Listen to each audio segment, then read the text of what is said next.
अभी जो seat sharing का मामला है, हम एनडीए के नेताओं से प्रार्थना कर रहे हैं। प्रार्थना इसलिए कर रहे हैं कि हम अपने को अपमानित अभी समझ रहे हैं। 2015 में हमारी पार्टी बनी है।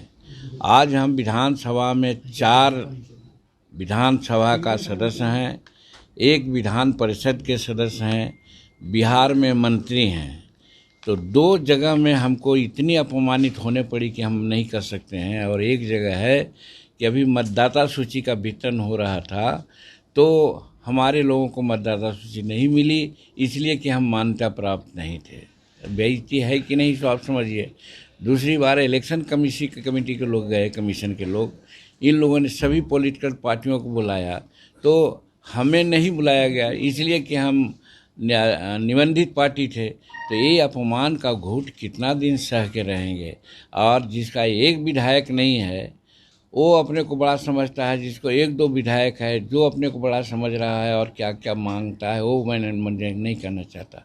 लेकिन हम सिर्फ यही आरजू करते हैं, प्रार्थना करते हैं कि हमको अगर आप बल दीजिएगा तो हम आपके लिए हैं सदा। नीतीश कुमार जी मुख्यमंत्री बनेगा कि नहीं बने, तो सबसे पहले बोलने वाला जीतन मांझी है कि नीतीश कुमार के नेतृत्व में चुनाव लड़ेंगे और वही अगला मुख्यमंत्री बनेंगे। जब कभी और बातें होती है, अभी उपराष्ट्रपति जी का मनोनयन का मामला आया तो सबसे पहले जीतन मांझी ने ट्वीट किया कि साहब ये बहुत अच्छे आदमी हैं, उपराष्ट्रपति जी बनेंगे, हम लोग हैं। तो हर समय हम एनडीए को साथ देते हैं, लेकिन एनडीए का भी फर्ज बनता है कि जीतन मांझी को अपमानित न होने दें। इसलिए अभी हमने कहा है कि लास्ट इलेक्शन में जो असेंबली का हुआ था, हमको 7 सीटें मिली थी, हम 4 पर चुनाव जीते थे, यानी 60% मेरा स्कोरिंग रेट था।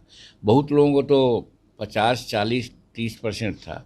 हम आज वही कह रहे हैं कि हमको इतना सीट दीजिए कि 60% स्कोरिंग सीट लावें, तो 8 सीट जीत के आवें। इसका मतलब कि 8 दूनी 16 नहीं तो 15 सीट अगर हमको मिलती है तो हम 8 और 9 सीट जीत लेंगे।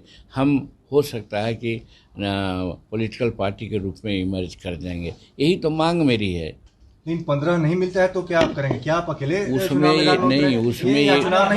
दो ऑप्शन इसमें हमने दिया है कि अगर 15 सीट नहीं मिलती है तो कहने का मतलब हम निबंधित पार्टी ही रह जाएंगे, तो चुनाव लड़ने से क्या फ़ायदा है। हम चुनाव नहीं लड़ेंगे।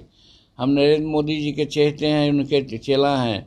जो नरेंद्र मोदी जी का इशारा होगा, एनडीए का होगा, उसके लिए हम रात दिन एड़ी चोटी का पसीना एक करेंगे। सर, क्या चिराग पासवान को लेकर के आपकी कोई आपत्ति है कि चिराग पासवान ज्यादा सीट मांग रहे हैं? कोई आपत्ति नहीं। कौन कहाँ कितना मांग रहे हैं उससे हमको क्या मतलब है भाई। सबको मिले, सबके लिए मेरी शुभकामना है। लेकिन मैं तो अपनी बात करता हूँ। आपका 15 का फिगर तय, 15 से कम पे नहीं मानेंगे आप?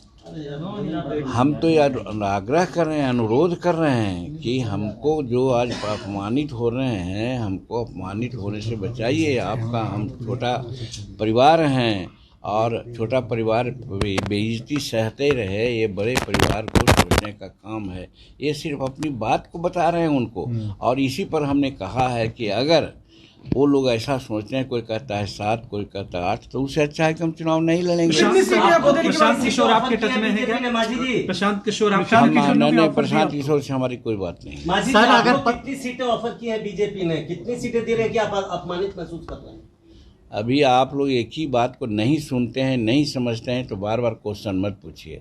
इतना क्राइस्टल बात, एकदम क्लियर बात कह दिया, उसके बाद भी आप पूछते हैं, ये समझ से परे की बात होती है। सर, 15 सीट अगर नहीं मिलती है तो चुनाव न लड़कर एनडीए की मदद करेंगे या एनडीए से अलग होने का भी कोई रास्ता? नहीं, अलग होने का कोई सवाल नहीं है। हम एनडीए का मदद करेंगे, या एक विकल्प ऐसा भी हम सोचते हैं, हमारे बहुत से लोगों ने ऐसा कहा है कि 6% वोट लाना चाहिए विधानसभा के चुनाव में। तो अभी जहाँ जहाँ एनडीए का जो विधानसभा की बैठकें हुई, उसमें हमारे हिंदुस्तानी अवाम मोर्चा के लोग सब जगह में जहाँ भी मीटिंग हुई वहाँ हम 60%, 70% हमारे कार्यकर्ता रहे।